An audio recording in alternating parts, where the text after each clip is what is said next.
9월 4일 아침 묵상 시간입니다. 오늘도 말씀을 통해서 하나님을 알아가고 또 나 자신이 어떻게 살아야 할지를 생각해보는 은혜로운 시간이 되기를 소망하면서 우리 말씀 함께 보도록 하겠습니다. 열왕기하 2장 15절부터 25절까지 말씀 우리 한 목소리로 우리 함께 읽어보도록 하겠습니다. 그때 여리고에서부터 따라 올라온 예언자 수련생들이 강 건너에서 이 광경을 보고는 엘리야의 능력이 엘리사 위에 내렸다 하고 말하면서 엘리사를 맞으러 나와 땅에 엎드려 절을 하였다. 그리고 엘리사에게 말하였다. 보십시오. 여기에 선생님의 제자들이 50명이나 있습니다. 우리들은 모두 힘 있는 사람들입니다. 우리들을 보내셔서 선생님의 스승을 찾아보도록 하십시오. 주님의 영이 그를 들어다가 산 위에나 계곡에 내던졌을까 염려됩니다. 그러나 엘리사는 보낼 필요가 없다고 말하였다. 그러다가 그들이 하도 성가시게 간청하자 엘리사는 사람을 보내어 엘리야를 찾아보라고 하였다. 그러나 그들이 사람 50명을 보내어 사흘 동안이나 찾아보았으나 엘리야를 발견하지 못하고 여리고에 머물고 있는 엘리사에게로 돌아왔다. 엘리사가 그들에게 말하였다. 내가 너희들에게 가지 말라고 하지 않더냐. 그 성읍 사람들이 엘리사에게 말하였다. 보십시오. 선생님께서도 보시는 바와 같이 그 성읍이 차지하고 있는 자리는 좋지만 물이 좋지 않아서 이 땅에서는 사람들이 아이를 유산합니다. 그러자 그는 새 대접에 소금을 조금 담아가지고 오라고 하였다. 그들이 그것을 가져오니 엘리사는 물의 근원이 있는 곳으로 가서 소금을 그곳에 뿌리며 말하였다. 주님께서 이렇게 말씀하신다. 내가 이 물을 맑게 고쳐 놓았으니 다시는 이곳에서 사람들이 물 때문에 죽거나 유산하는 일이 없을 것이다. 그곳의 물은 엘리사가 말한 대로 그때부터 맑아져서 오늘에 이르렀다. 엘리사가 그곳을 떠나 베델로 올라갔다. 그가 베델로 올라가는 길에 어린 아이들이 성읍에서 나와 그를 보고 대머리야 꺼져라 대머리야 꺼져라 하고 놀려댔다. 엘리사는 돌아서서 그들을 보고 주님의 이름으로 저주하였다. 그러자 곧 2마리의 곰이 숲에서 나와서 42명이나 되는 아이들을 찢어 죽였다. 엘리사는 그곳을 떠나 갈멜산으로 갔다가 거기에서 다시 사마리아로 돌아갔다. 아멘. 자, 엘리사는 많은 사람들 앞에서 선지자로 공인됩니다. 엘리사가 요단을 건너서 엘리야의 후계자로 선지자의 사역을 시작하는 이 모습은 마치 여호수아가 요단강을 건너고서 이 모세의 후계자로서 본격적인 사역을 시작하는 것과 비슷한 인상을 느끼게 합니다.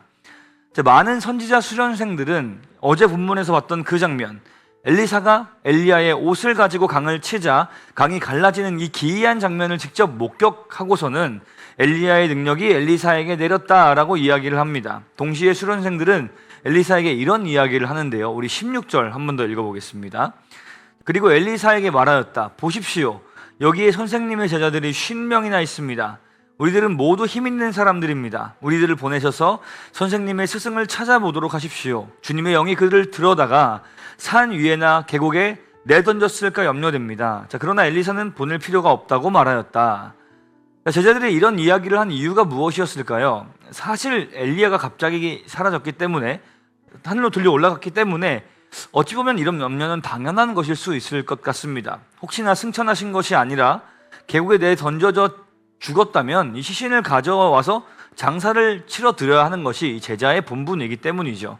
자, 하지만 또 한편으로는 엘리사의 권위가 아직 완전히 이 제자들에게 받아들여지지 않은 것으로 볼 수도 있습니다. 왜냐하면 방금 읽은 본문에서 엘리사가 계곡에 갈 필요 없다라고 이야기를 했지만 그 이야기를 듣고도 그들은 엘리사에게 계속해서 간청을 했기 때문이죠. 결국 간청에 못 이겨서 엘리사는 사흘간의 수색을 이 제자들에게 맡겼지만 너무나 당연하게도 엘리야의 시신은 찾을 수가 없었습니다. 그리고 이와 같은 일련의 과정들을 통해서 이 엘리사는 제자들에게 자연스럽게 권위를 인정받게 됩니다. 그리고 이어서 엘리사는 선지자로서의 공식적인 사역을 시작하게 되는데요. 오늘 본문에서는 2가지의 의미 있는 사건을 기록하고 있습니다. 첫 번째 사건은 엘리사가 머물고 있던 여리고에서 일어난 일로 여리고 성의 물 근원을 소생시키는 일이었습니다. 이 여리고 성이 터는 좋았지만 이 물의 상태가 많이 심각했습니다. 그 심각함이 어느 정도냐? 아이가 태어나지도 못하고 유산이 될 정도의 수준이었습니다. 이 새로운 생명이 태어나지 못하는 정도로 문제가 많은 이 땅에 살고 있는 이 주민들이 엘리사가 하나님의 선지자임을 이제 알았기 때문에 그에게 문제를 호소하게 됩니다. 도움을 요청하는 것이죠.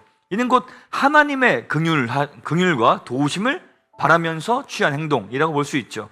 자, 엘리사는 이 호소에 반응합니다. 주민들을 향해서 새 그릇에 소금을 담아 오라고 하는데요. 사실 이 소금이 어떤 특별한 능력이 있기 때문은 당연히 아니겠죠. 하나님의 권능을 보여주기 위한, 이제 이 역사가 일어난다라는 것을 보여주기 위한 일종의 세레머니, 신호라고 볼 수 있는데요.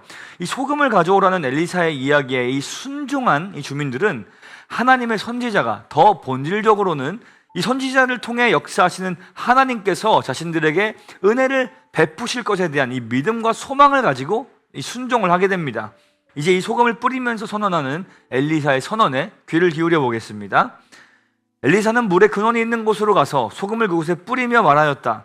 주님께서 이렇게 말씀하신다. 내가 이 물을 맑게 고쳐놓았으니 다시는 이곳에서 사람들이 물 때문에 죽거나 유산하는 일이 없을 것이다.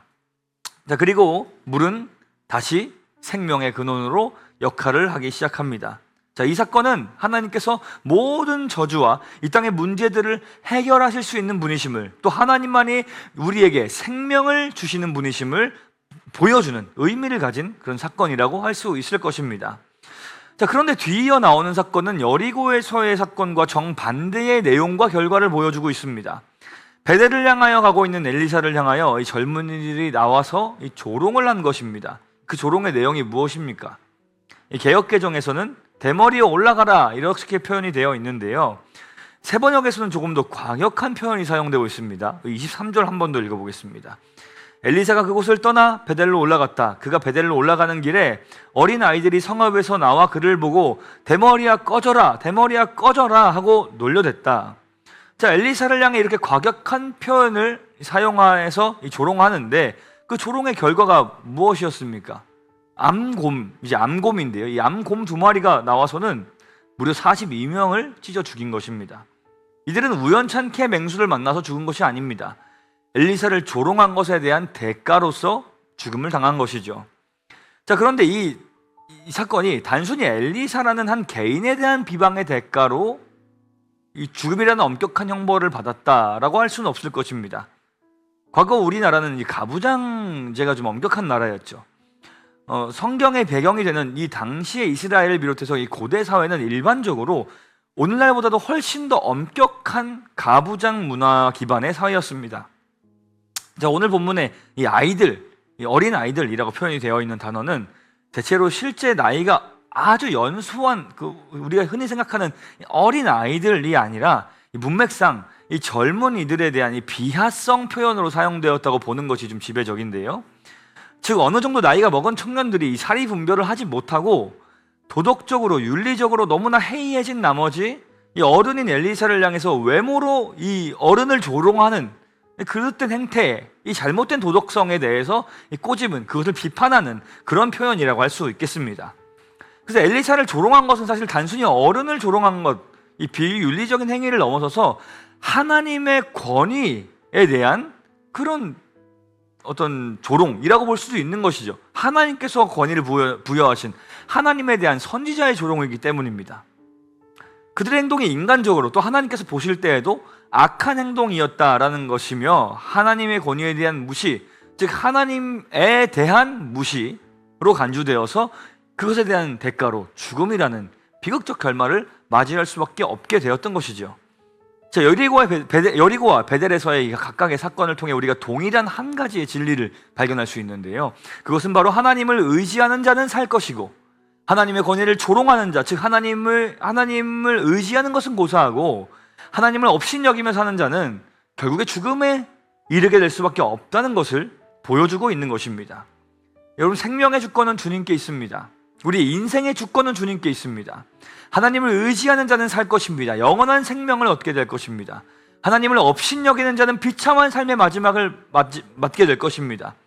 물론 이 영상을 시청하고 계신 우리 성도님들은 당연히 후자의 선택을 하진 않으시겠지만 하나님을 의지하는 것으로부터 오는 충만한 복을, 생명이 회복되는 풍성한 복을 매일같이 누리시게 될 수 있기를 간절히 소망합니다. 그것은 하나님을 의지하는 것으로부터 말미암아 우리에게 찾아오게 되는 복인 것이죠. 그리고 그 복된 그 이야기를 하나님을 의지할 때 복을 누리게 된다라는 그 사실을 아직까지 알지 못하는 많은 사람들에게 전하며 살아가는 하루, 전하며 살아가는 복된 인생이 될 수 있기를 간절히 소망합니다. 오늘 하루도 또한 그 은혜를 충만하게 누리는 하루가 되실 수 있기를 간절히 소망합니다. 함께 기도하겠습니다. 하나님 아버지, 하나님이 우리 삶의 주인이 되심을 믿습니다. 하나님을 의지할 때 생명이 회복되고 모든 저주가 끊어지고 영원히 복되고 행복한 삶을 누리게 되는 줄로 믿습니다. 하나님을 향한 신뢰와 말씀하시는 바에 대한 온전한 순종으로 하루하루를 살아가는 우리가 모두가 되게 하여 주셔서 날마다 주님께서 주시는 복을 누리며 행복한 인생, 복된 삶을 살아갈 수 있도록 인도하여 주옵소서. 감사드리며 살아계신 예수님의 이름으로 기도합니다. 아멘.